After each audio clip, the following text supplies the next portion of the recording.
Jason, good? Staff, good? Yes, sir. Thank you. Good evening, ladies and gentlemen. Welcome to the Independence City Council meeting. It's Tuesday, March 14th, 2023. It's 6:30 in the evening. Let the record show that councilors are all here and happy to be here on a sunny spring evening. It's not dark. It's great.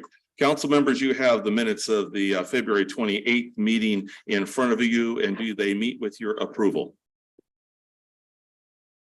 Move to accept as written. Second. Motion second. All in favor signify by saying aye. Aye. And opposed, motion carries. Thank you very much. Council members, without objection, I'm going to change the order for this evening, and we're going to move the proclamations recognizing the Central High School students up so that they can have appropriate recognition, and then they have the opportunity to go home and do homework. I see smiles in the back. Yeah, at least the parents are smiling. And so we're going to do that right now. It's my pleasure to be able to, as mayor, issue proclamations and recognize achievement, be it athletic or otherwise. And as a retired Olympic athlete, I understand what it takes for athletic commitment, vision, dedication, and whether it's in athletics, drama, music, it makes a real difference. Makes a difference today, and it makes a difference for the years and years to come. And you folks as champions will always be state champions. So 40 years from now, when your grandchildren are looking through the newspaper clippings or yearbooks, they're going to go, wow, you were a state champion? Like, way cool. So it will be really, it's something that can never be taken away from you. And we're very honored to be able to recognize you this evening. So I'm going to come off of my chair and come in front and read the official proclamation, and I'll call you up and we'll do it that way. Sound good? Okay.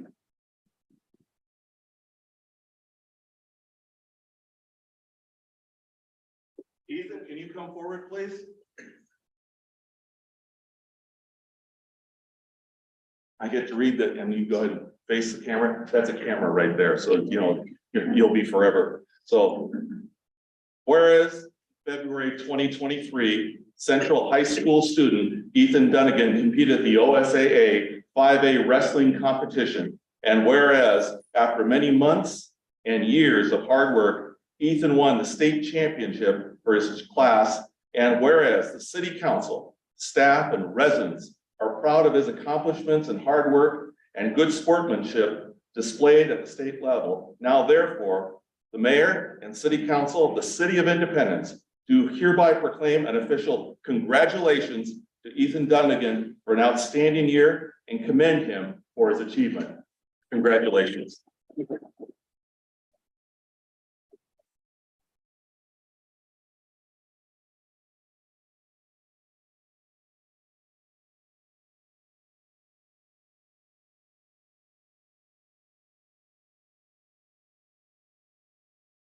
I'd like to have the central cheer team come forward, please. All of you. Coach too. Come on up. Watch the wires. Yeah, just don't trip on the wires. We're saving this. This will be forever in our records here at the city. For real. Okay. Everybody's pushed together. Okay. Whereas in February 2023, the Central High School cheerleaders competed at the OSAA 6A 5A Game Day Division Championship competition. And whereas after many months of hard work and dedication by the team, under the leadership and guidance of their coaches, they came home as co-champions. And whereas the city council, the staff and residents are proud of their accomplishments and their hard work and good sportsmanship displayed at the state level. Now, therefore, the mayor and the city council of the City of Independence do hereby proclaim official congratulations to the Central High School cheerleaders for their outstanding year and commend them for their achievements. Congratulations.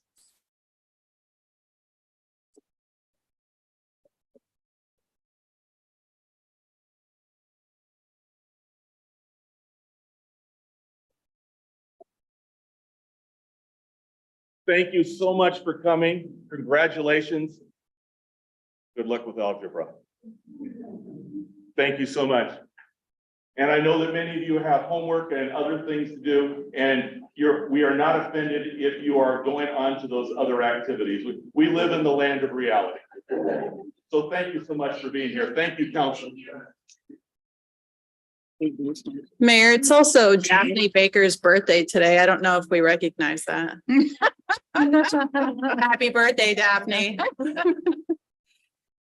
And before we go on with the next thing, I wanted to say, first of all, thank you to Councilor Roden for bringing this to our attention at the last meeting and making it part of the record, but also how proud I am of this community. I've been up and down the streets for the last couple of weeks. There are at least 8 reader boards that congratulate the champions tonight. It's great.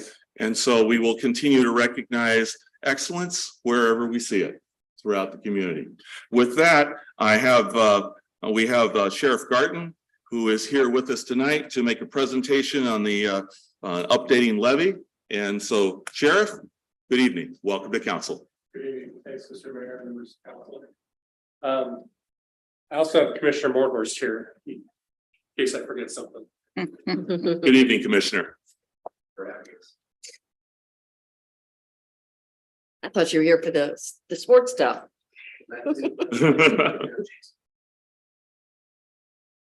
Yeah. Just to give you a little history and why we're here and how we got to here. In 2013 and 2014, we were working 10 hours a day. That was it, noon to 10.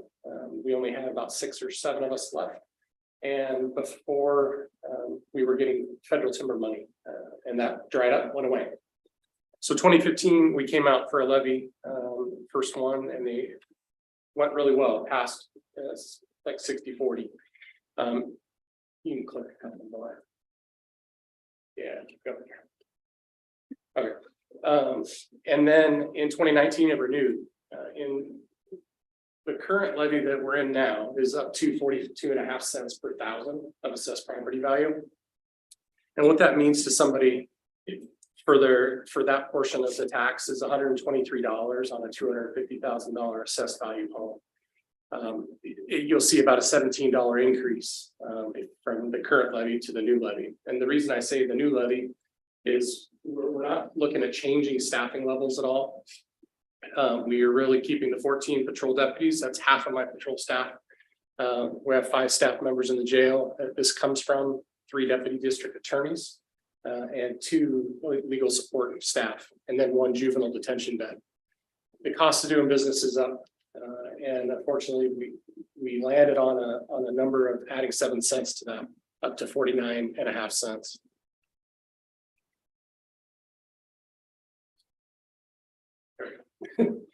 Sorry about that. One more, or maybe 2 more. Just do the whole thing.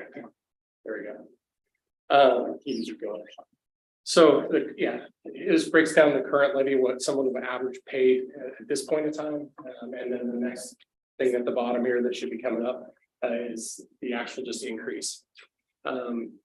We landed on 49.5, the commissioners did, for a variety of reasons. We're trying to be as frugal as we can with the money that the taxpayers give us and entrust us to do. And we can maintain what we have at 49.5 cents and not looking to increase staff or the cost of the levy overall. If this were to pass in May, it's on the ballot for May 16th, the 5th year of the current levy would cease to exist and this would replace it. So there wouldn't be any overlapping of tax.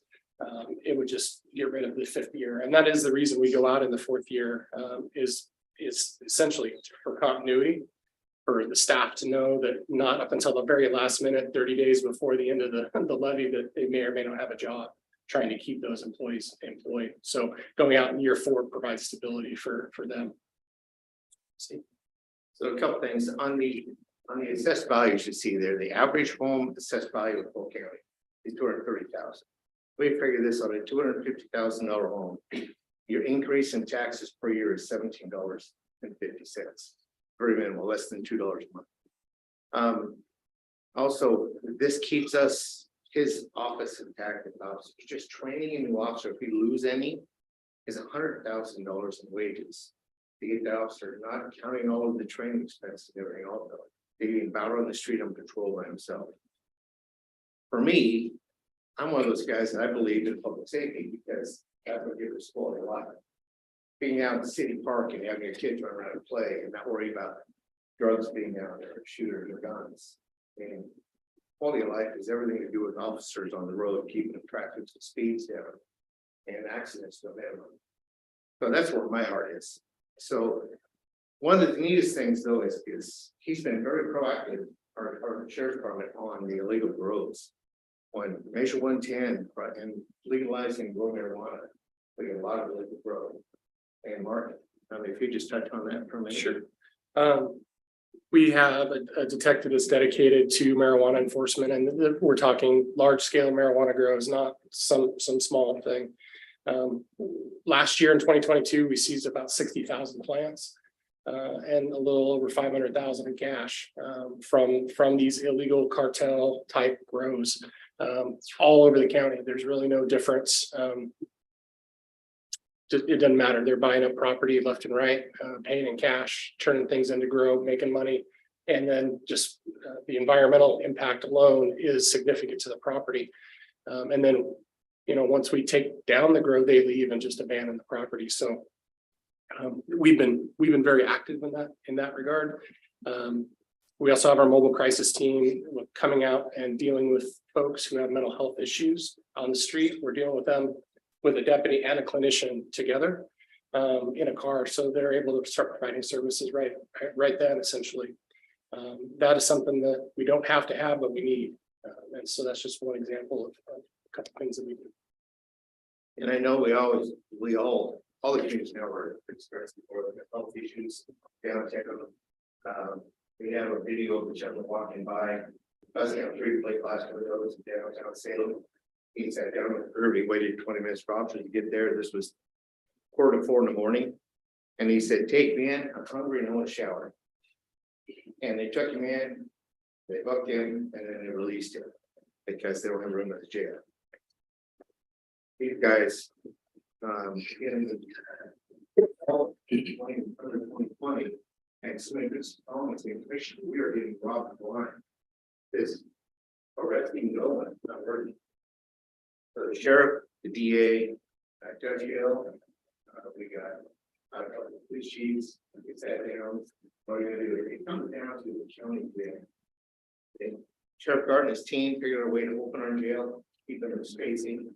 We couldn't go to full capacity, but when we arrest some of these people that are on drugs, we lock them for 2 or 3 days. The withdrawals that they go through is excruciating pain. So we make sure that they remember that when they cross that river, they're in whole Canada. They get arrested here, they can go to jail. We're going to interrupt them and make life miserable for them, even if it's for this 2 or 3 days. But what we saw in West Salem, the people crossing the river really diminished. And for the Ross and let's say when it's hardware and those where they had that camp at the Washington Park, we reduced their death by 2/3. But then bring words spreads really fast. Same thing over here. Sheriff Mason and they all know that they have a sheriff's support. And that's what we'll be is working together, keep a quality life we travel on Main Street. Having an officer tell you that that is what insurance is for, he's not accepting. 2 of those, you know, and that's control and police security. And the ask is we're going to every city council. We're hoping to gain support from each council throughout the county and public support for this measure in May. And that's where the ask is. And I humbly ask that you do support it. We can't afford for our system to fail in one part, because if one part fails, we all fail. So, sir. Are there questions for the presenters this evening? Counselor Court?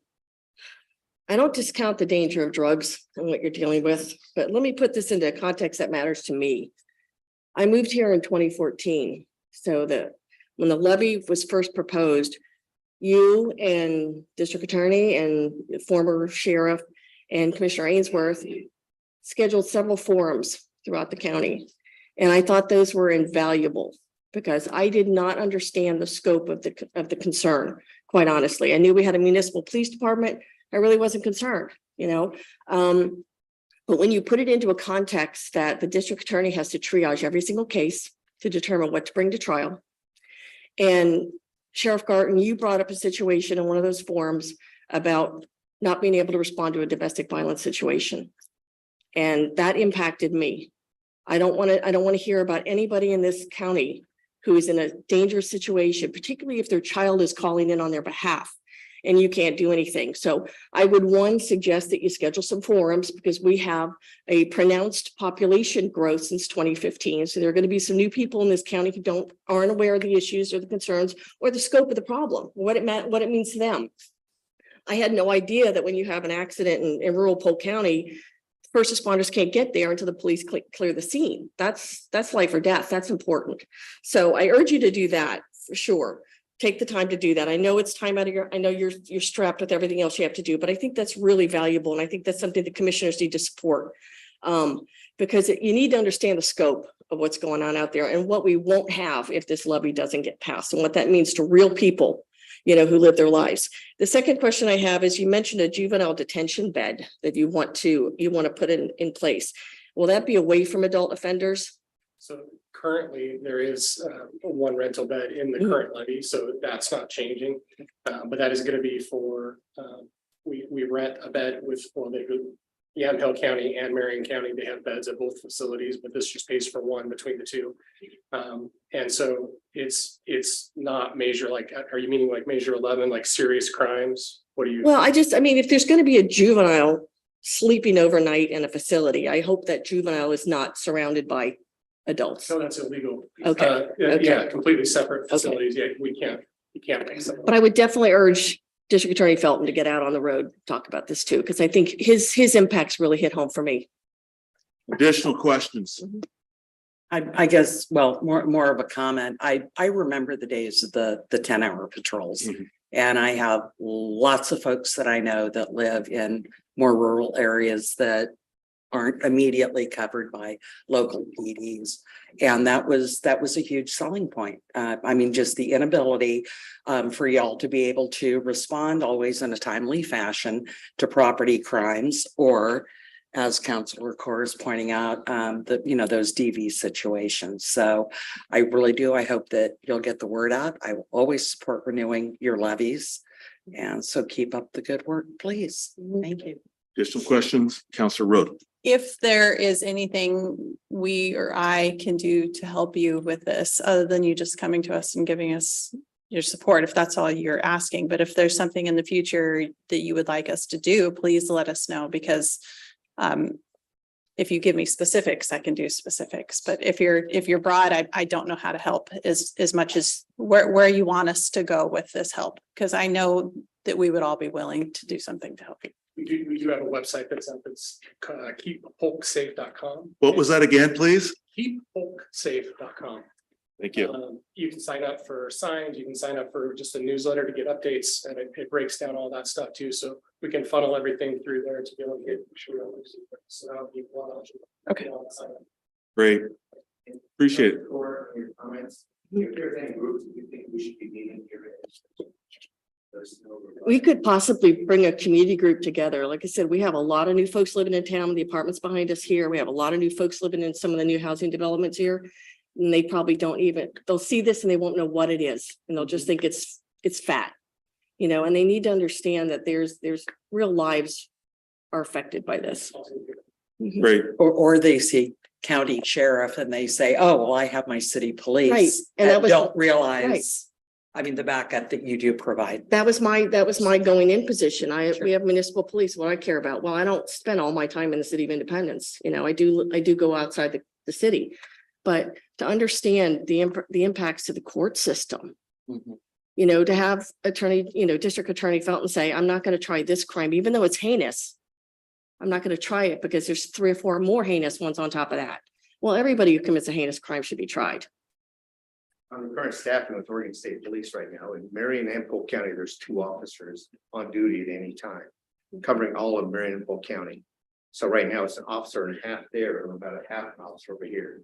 So any accidents we have on Polk County Highway, Sheriff's Department, how many sanctions are in there? Most all. I was gonna say Riddle Road today. Okay. Thank you very much for taking the time to come and visit with us, Commissioner and Sheriff. Thank you. Take care. Good evening. Okay, getting back to, I don't see any other visitor comments, so moving forward, I'm going to continue with my report. This last several weeks, there've been there's been a lot going on. Had the opportunity to meet with Congresswoman Salinas's staff, and several of their staff members were here, and city staff and I visited with them. We talked about infrastructure, and so, you know, letting them know what we need and how they can help, and keeping them informed. Also, I had the pleasure of presenting the state of the city, and I know several council members were able to do that. I want to publicly thank staff for assisting and making sure that got out nicely, and that's used not just for the people that attended, but that's put out for many of our residents, business people, and others interested in our community. I've had meetings with both Senator Patterson and with Representative Evans, and we're talking housing, development, land use, and the legislation coming up. There's lots of stuff moving in the legislature, and a lot of the first key date in the legislature is this Friday, where they're going to thin a lot of the bills out there, and so that'll allow us to focus more. I had the opportunity to attend the West Valley Hospital Salem Health Foundation fundraising event last Friday, and had a chance to talk to some of the Salem Health people about healthcare needs in our community and moving forward. I had on Saturday, the next morning, early, was able to welcome attendees at a Ford Family Foundation event put on downstairs, focused primarily on members of the Latino community downstairs, and it was a statewide event, and there were a number of people here. And yesterday, and I know some of you were able to attend, I was part of the group that got to speak at the groundbreaking of the skate park that is under construction over in Monmouth, but truly is a joint project between the City of Independence and the City of Monmouth. Our city staff helped with writing that grant. That's always been a project that from the very beginning, in the before time, where we all worked together to do that, and they were able to secure some dollars to make that happen, and so that skate park is underway. So that groundbreaking was good, and it stopped raining for us, and so that was wonderful. With that, I'm going to turn it over to our city manager for her report, and go from there. Thank you. Good evening. Is anyone on Zoom? Then Mayor, with your approval, I will skip my normal, thank you. Thank you. You forgot to mention it was really cold. Yes, it was. Really cold. It was great, and I loved the gold shovels. Oh. A couple of things I think our community members would like to know. Our digital survey, this is great. Our digital survey regarding the community center and what we want it to look like, what our community wants it to look like, is coming out next week. And I think it's next week, correct? Ideally this week, but I'm going to give them a little leeway and say by next week. And then we'll have a pop-up event Wednesday, March 22nd. From 2 to 6 at the Independence Public Library. And we're going to have this amazing gentleman who's going to come in with his box of building supplies, and he's going to work with our community members who show up to build a model of what this might look like. And it's going to be on display, and then we will have an interactive one with our community later on. But those are the first 2 events on the community center. We're really excited to see that moving forward. Marketing Mondays program, which is another joint project with Monmouth, has been extremely successful. The first class had over 40 business owners. The second class had over 40 business owners. And we didn't think it was going to be that big, but it has been such a hit. And some great things have been learned. We keep hearing positive comments. So we're going to keep moving that one forward. And we've even had staff who want to attend. Those have been great programs. I think the last one was Canva. One of our community members suggested that there should be a firearm safety class for youth. Our police department worked with local partners, and now there's a firearm safety class for kids tomorrow. Is that right? At the gate. So that's extremely important, as we know. Firearm deaths are too high. So extremely important. I don't know, is registration still open, Chief? I don't recall. Yeah, registration is open. And you can find that at https://kidssafefoundation.org. Great news, our water master plan was approved by the state of Oregon. We always love that. They didn't kick it back. More great news, we have many grants available for small events and independents. Funding will be awarded for new events and promotions or for expansion of existing events and promotions. And the projects can cover a wide array of activities, but not just advertising. So we really want to have people come into our businesses and have the event there. So pop-ups, anything fabulous to bring people in.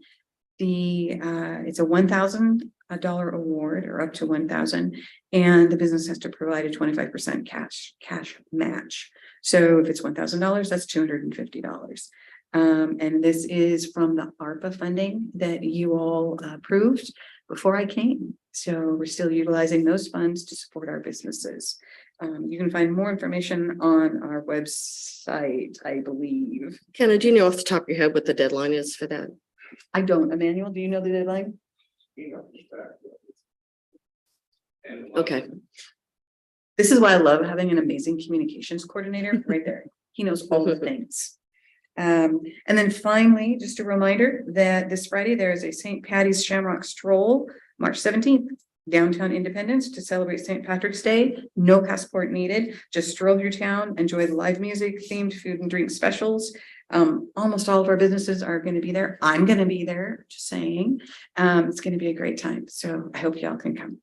Great. Well, would you like to make the introduction for your staff member making a presentation?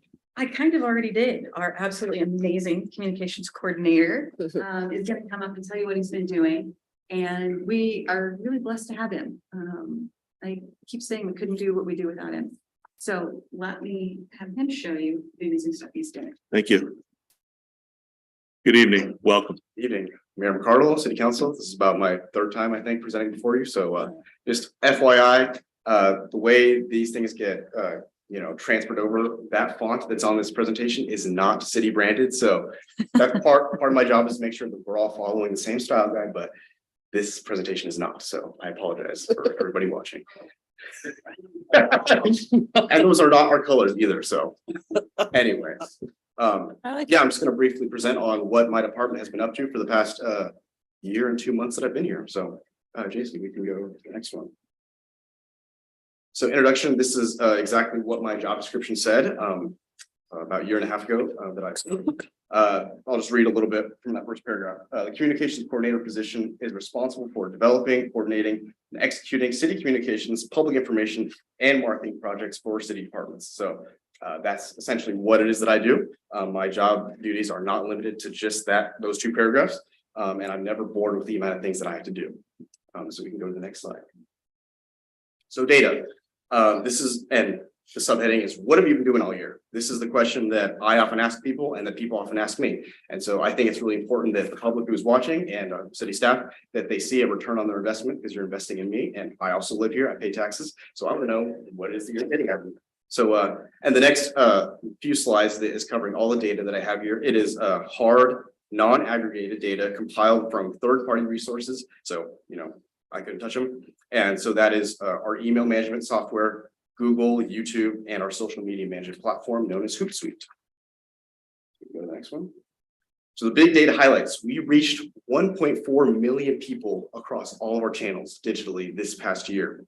And that actually does not include our Experience Independence Oregon website that I just didn't have the time to compile the data for. And that 1.4 million people reached does also not include the physical traffic that we have during events, programs, and other such initiatives like the Marketing Mondays program.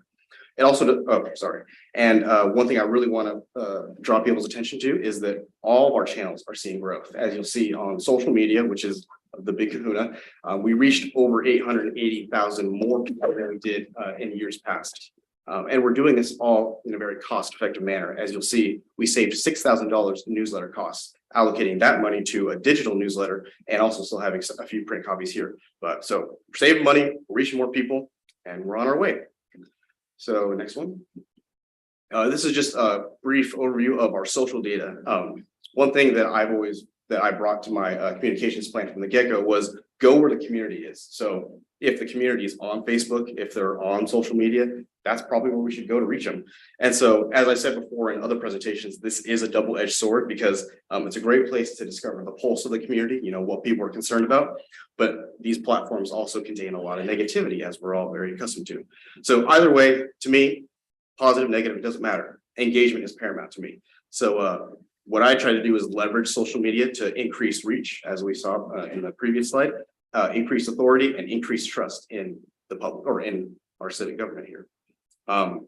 As I've seen in the past too, social media is also a great platform to dispel rumor and provide factual information. We've actually done that during our more emergency communications reports, you know, during the Biden Springs fire that happened last September. We utilized our Facebook page to keep the public informed because there was a lot of misinformation that was floating around. And so we really leveraged our police department page to keep people informed, provide them to a one-stop shop place that had the most trustworthy information. And if you're part of those community pages, you'll see that people were starting to share that information and, you know, dispel panic. And we actually just had a joint information center training, a tabletop training about a month ago. And it's affirming to know that other agencies are using a similar approach. They're utilizing their social media platforms to dispel rumor and provide factual information. Sorry, my lips are really dry. So we can go to the next one. So this is our newsletter data. We have over 2,000 people subscribed to our newsletter. We're constantly seeing growth. It's very accessible. It's a data-driven newsletter. So we are always analyzing what people are reading, you know, to try to provide content that people are actually going to be reading and interacting with. So it's not a thing that we're just kind of putting whatever it is that we want out there. We're providing obviously city information, but we want to provide people information they want to read about. And the newsletter is always continually growing. And what we found is that through this newsletter, we're allowing the resident to opt in to receive the latest news, and it engages them in this way without being too pushy, like, you know, you're subscribed automatically. It's just, you know, it allows for more a customer oriented approach. So next slide. This is our YouTube data. This is just, you know, another one of those factoids. This is a growing platform. As you know, all of our public meetings are on our YouTube channel. Anybody watching, I encourage them to subscribe to our YouTube channel to receive you know, creative content that we do, stories, and all the public meetings. Yeah, and we reached we had over 26,000 views last year. So next slide. This is our website data. Again, this is another big enchilada. We're actually optimizing our website that I'll get to in the one of these later slides. We're optimizing our website to make it a one-stop shop for residents. You know, when I got here, there were a lot of external websites, you know, concerts in the park and, you know, all these other places, and people didn't really know where to go to find the most recent information. So what we're doing is just really consolidating all those different websites and just providing a one-stop shop for our new website that I'll be unveiling later here. And one thing I want to touch upon is that we are really concerned about diversifying our messaging strategy. You know, one key piece of our growth has been not putting all of our eggs in one basket. You know, we're just not going on Facebook, we're going on YouTube, we're going on our website, you know, we have a newsletter. So I was actually just talking to somebody at a Marketing Mondays, you know, with the one that happened a couple weeks ago. And they're like, hey, Emmanuel, you know a lot about marketing and business. Like, how do I grow my business? And I was like, well, one approach that I've always taken is that don't put all your eggs in one basket, diversify. And so that's what we're trying to do here. And so the next slide. And so we get to the next slide, which is stories. What are people saying? And so data is great, but it lacks that human touch. Stories and anecdotes help bridge that gap between numbers and people. And all of the following responses, not on this slide, but on the next one, were sent to, commented, or reported directly to my communications email. So one thing I want to notice, go back. One thing about this slide is that people like seeing their neighbors featured on all the different things that we have going on. So through that, it actually creates a lot of trust and allows people to speak for themselves rather than me speaking on behalf of them. I really like letting our residents just say what they want to say. So the next slide. So these are the quotes that I pulled directly from my email, from our comment section, from other modes of communication people send to me. I love getting these, thank you for wanting to hear part of my story. This really great one. I have to tell you, after reading the Independence newsletter, it makes us want to move there. We get a lot of newsletters, but in all honesty, I've never read one that was this interesting and informative without being pushy. And then this one, I want to say that this last one, it was attributed to actually during the Vita Springs fire. We got this comment saying, "Thank you for the information, and I look forward to any updates." That, doesn't look like a loaded comment, but it does tell a lot about how our public, our residents are actually trusting the information that we put out there. So that's just really important for me to hear. Yeah, that's that one. We go to the next slide. And so the future, where are we going? And so the next slide is a few things you can expect from my department in the coming year. So next slide. So as I said before, we have a new and improved website, which Jason, if you are so willing, please pull that puppy up. So this is what our new website will look like. It'll be launched later this week. It is actually built for the user, not necessarily for us, the government people. So this should be a lot more easy to manage. We actually just hired an office specialist and IT specialist to help us build out some of the later pages that we have under construction. And what the great thing about this website is that we can modify it to meet whatever demand that we need to. So if we get a few calls in the next few months, people saying, I still don't know where to find this on the website, we can easily edit it, super user friendly. And what I love is that it's very cost effective. We're actually going to be saving quite a few $100 more using this platform than our current platform.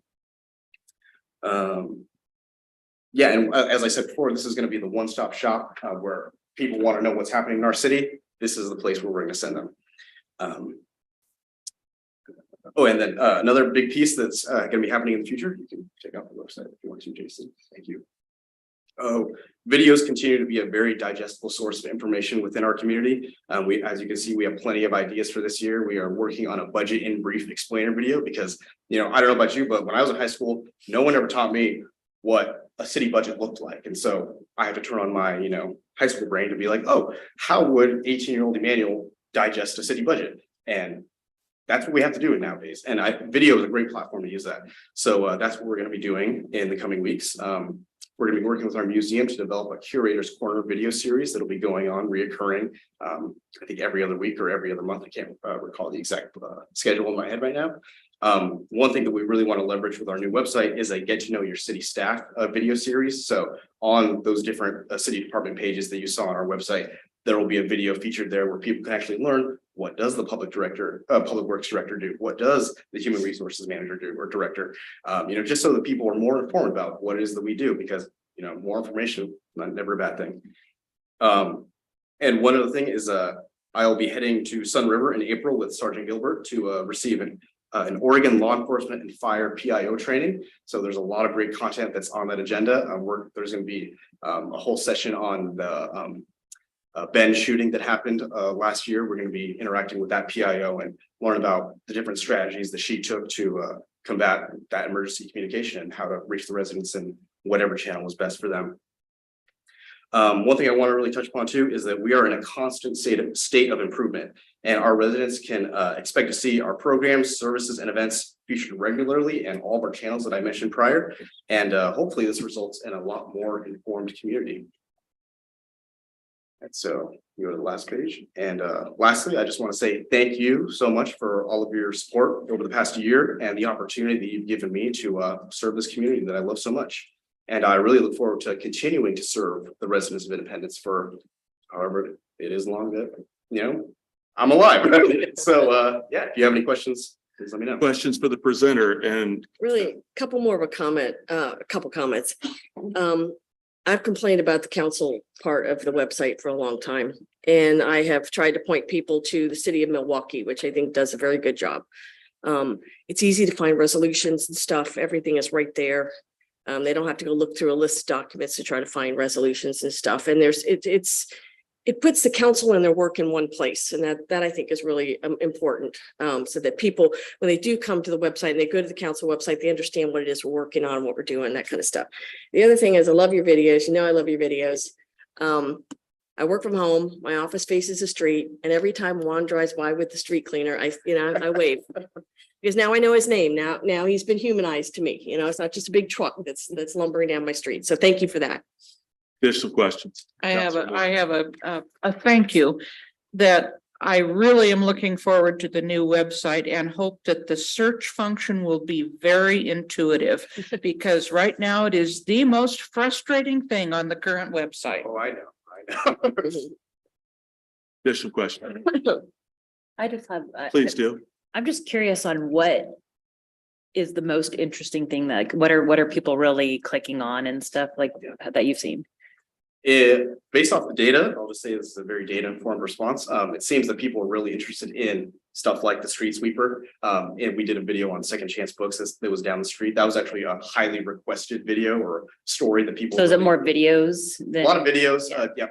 As I will say, it's just people like to see what their neighbors and neighbors, friends, and business owners are up to. So I think it's just never having had that channel or opportunity for those people to speak in whatever way they want to. I just think people like seeing that because I'll reference that Second Chance Books video. I put out a notice saying, hey, whoever wants to hear about a story about a local business or, hometown hero, whoever it is, please let me know. And I got tons and tons of emails about what's that bookstore down there? And so I went and talked to the owners and they told me their story and it was a really, really good conversation. So I think people are just interested in the people who live here and the people who work here and things like that. So, and again, our emergency communications, that is another pivotal thing. So, yeah. And I noticed a huge spike in July. What are we- Our events are another big thing. Yeah. Yes. Okay. Thank you very much for taking the time to share with us. We appreciate it. Thanks, Emmanuel. Okay, moving forward, we have solid waste adjustment request. And so we have the folks from Brant's. Did you want to make preliminary comments? Please. Sorry, I was letting my staff know he could go home. He has a new baby, so. Yes. Oh, I don't want to keep him here any longer than necessary. So our wonderful recorder prepared the staff report and resolution. I'm not taking any credit for this. This is all Karen. I am just going to be the voice tonight. Brant's had served the city for quite a while. I understand they have done a great job. They have not come to the city for a rate increase since January 1 of 2016. And for those of you who are doing what I did earlier, that's 7 years and it's been quite a while since that increase. At that time, it was an 8% across the board. They came to us with all of their data indicating that an increase would be requested. We reviewed all of that data. Karen and I did in a meeting. There's some that's confidential and has been redacted. That confidential information complies exactly with what you are seeing. There's nothing that doesn't comply with that, and it supports the request. That's about all that I have. If you have any questions that I can answer, I'm happy to do so. If you have other questions, then the representatives from Brant's can come up and chat. Questions for the presenter tonight? Okay, Thank you, Mayor. seems pretty straightforward today, folks. This is an action item. I am very grateful for the service that is offered by Brant's, and therefore I move to pass resolution 23-1579 as presented. A Second. motion, Second. by Core. Discussion. I would just like to say, because I've been pretty harsh on rate increases in the past, that if I don't say this and people are watching, they're going to think, why didn't I say anything? But I've reviewed this very carefully. And I know the Brant's business has done very, very well in our community, and it's really taken care of us in our community. And I support this resolution wholeheartedly, even with the increase, because I just can't see another way of keeping this business afloat without supporting this. And I think that's an important thing to recognize. This isn't this wasn't an easy decision or something that's just based solely on profits. This is just something to keep a business going. And if anybody's watching this and wondering why I'm supporting this, it's because I feel this is the only way and the best way to keep our community being taken care of, like you guys have always done for us. Thank you, Counselor. Additional comments? Initial I do have discussions? one other question concerning recycling. Is there any chance in the future that we're going to be able to recycle more than we currently do? That's a great question. I think they're still working towards that. Okay. I don't know how familiar you are with the new recycling modernization. That is something where the big box stores put into a large fund. Mhm. It's helpful for more rural communities on us to allow for recycling. But there's ways that we can utilize that as well. There's a survey out now that we want to look at. It's good to get in now. I believe the funding comes down in about 3 years. And MMP is anything kind of range from anything new cars, new trucks. So some of the things that they suggest to me is if independents is interested in having their own recycling center over here as well versus all the way over on 99. That could be something to look at. But for the material, that could be helpful for the long term. Right now, no, we're still having a major problem with contamination. I would say we are still getting a large amount of contamination. It's not to say in the park a large amount, but a lot of different houses have very many things because people are used to not think it's recyclable. And unfortunately, that part's out of my hands. I mean, that's a national level, state level, and all the above. I just follow the rules as best I can and try to accept as much as I can. One of the things is it's good for us too. It's that 24-hour recycling center allows for a lot of people to be able to self-separate, which is the best way to recycle. Those costs are raising, unfortunately. And simple things like pulling the cardboard out of your commingle, which is convenient. But getting that set aside, that's a weight factor. Getting that separated, it's the little things that are very helpful. That hopefully turn things in the long run. So a lot of people, that steering committee is working very hard. Whether they're going to be able to get the material list adjusted, I'm not quite sure. That's probably quite a ways down. Well, thank you for being straightforward about it and keeping on top of it. I will say, we are adding several things besides what our future. But I just got accepted by Oregon E-Cycles as a donation site. So that's brand new. We'll start to see that probably come into effect sooner than later, which I think is a huge need in our community. So our Oregon E-Cycles, it will allow 5 to 6 items to have all of those rules. It's self-separated. There's not a huge money in it, but I think it's important. One of the things we have to do is make it secure, because smart TVs now have data on them, so it can't be out in my recycling center. But I've dedicated a whole day to it, so during business hours. I'm hopefully get this started April 1, to allow for people to bring those items and get them out of the waste stream.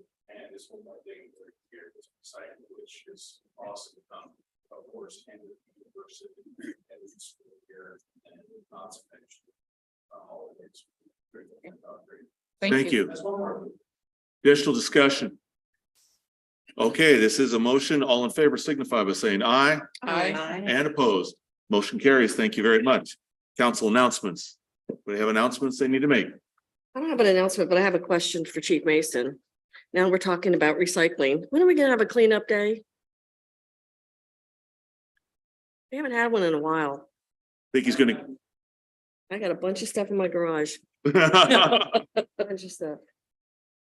Okay, please do. Is the April 25th meeting canceled? Yes. Okay, just wanted to clarify. Yes. And since that meeting is canceled, I want to remind people, April 13th is the Chamber Awards. It is at the movie theater. There will be goodie bags and food. And if you are so inclined, a first run movie is going to be shown after the event. I am not allowed to tell you what it is, but it's good. Okay, somebody say adjourn. Adjourn, please. All in favor?